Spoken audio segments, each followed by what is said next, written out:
Have you ever enjoyed a soothing cup of chamomile tea and wished you could grow your own? Guess what? You can.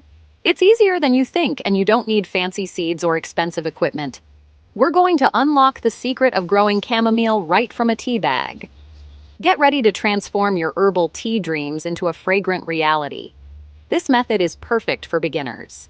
It's budget-friendly and ideal for urban dwellers with limited space.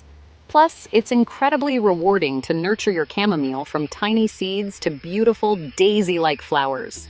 Let's get started. Before we begin our chamomile growing adventure, let's gather our supplies. Don't worry, you won't need anything complicated.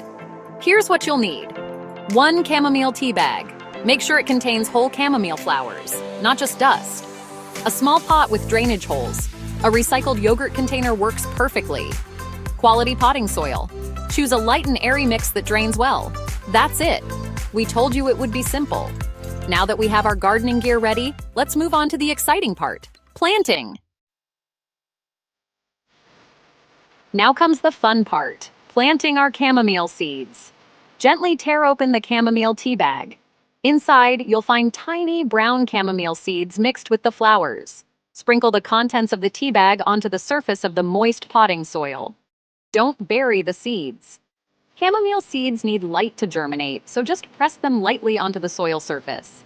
Now let's create a cozy environment for our seeds to sprout. To give our chamomile seeds the best start, we'll create a mini greenhouse. Simply cover the pot with a clear plastic bag or wrap. This will help trap moisture and warmth, mimicking the conditions of a greenhouse. Place your mini chamomile greenhouse on a sunny windowsill. Chamomile loves sunshine. Make sure to remove the plastic wrap for a few hours daily to allow for air circulation. This will prevent mold growth and keep your chamomile seedlings happy and healthy. Section 5. Watching your chamomile sprout. Now comes the hard part. Patience. Keep the soil consistently moist but not soggy. Overwatering can lead to root rot, so water only when the topsoil feels dry to the touch. Within 5 to 14 days, you should start to see tiny chamomile seedlings emerge from the soil. It's like magic.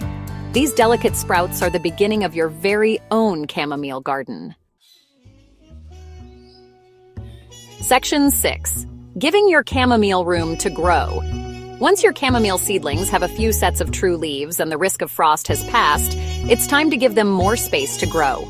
You can either transplant them outdoors into your garden or into larger pots. Choose a sunny location with well-drained soil. Chamomile prefers at least 6 hours of sunlight daily. Water your chamomile regularly, especially during dry spells. Section 7. Harvesting and enjoying your chamomile bounty. In no time, your chamomile plants will reward you with an abundance of cheerful, daisy-like flowers. Harvest the flowers when they're fully open, preferably in the morning after the dew has dried. To dry the flowers for tea or herbal remedies, spread them out in a single layer in a cool, dark, and well-ventilated place. Once completely dry, store them in an airtight container. Enjoy a soothing cup of chamomile tea knowing you grew it yourself. Your chamomile flowers will also attract beneficial pollinators like bees and butterflies to your garden, adding to the beauty and biodiversity of your outdoor space. Section 8. The secret behind the tea bag. Why this method works. You might be wondering why this tea bag method works so well. The chamomile flowers in tea bags are often the same variety as those sold as seeds, and they're typically dried without being roasted, preserving their viability. The tea bag acts as a convenient packet of pre-mixed seeds and organic matter. When moistened, the tea bag releases nutrients that benefit the germinating seeds, giving them a head start. It's like a little chamomile starter kit. Section 9. Share your chamomile journey. That's it. You've successfully navigated the journey from teacup to chamomile garden. Now it's your turn to give it a try. We'd love to hear about your chamomile growing adventures. Share your experiences, tips, and photos in the comments below. Happy gardening!